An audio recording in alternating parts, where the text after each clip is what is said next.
साम्राज्य, सामान्यांचा असामान्य आवाज। शालेय गणवेश गारमेंट केंद्राला भीषण आग लागली। 45 मिनिटांच्या प्रयत्नांनंतर नियंत्रण।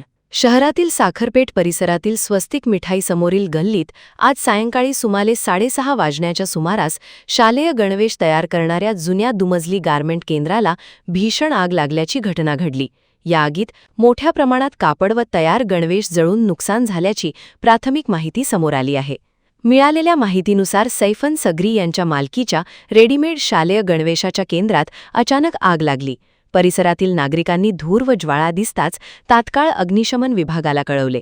रविवार पेठ येथील मुख्य अग्निशमन केंद्र जवळ असल्यामुळे अग्निशमन दलाच्या 2 बंबांनी तातडीने घटनास्थळी धाव घेतली। मात्र गल्लीत अरुंद रस्ता असल्याने अग्निशमन दलाच्या गाड्यांना थेट आगीच्या ठिकाणी पोहोचता आले नाही।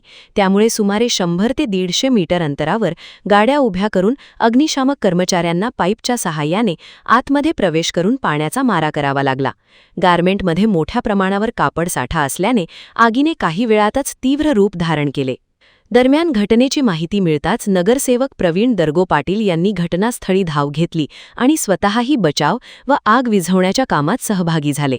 घटनास्थळी पोलीस दाखल होत बघ्यांची झालेली गर्दीवर नियंत्रण मिळवले।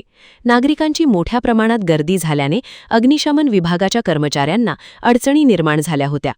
आगीची तीव्रता पाहता अग्निशमन विभागाचे रेस्क्यू व्हॅन, ऑक्सिजन मास्क व ऑक्सिजन टाक्यांसह अग्निदूत पथकही घटनास्थळी दाखल झाले।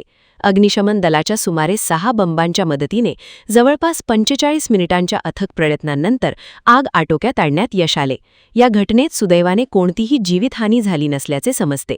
आगीचे नेमके कारण अद्याप स्पष्ट झाले नसून शॉर्ट सर्किटमुळे आग लागल्याची शक्यता वर्तवली जात आहे। घटनेचा अधिक तपास सुरू आहे।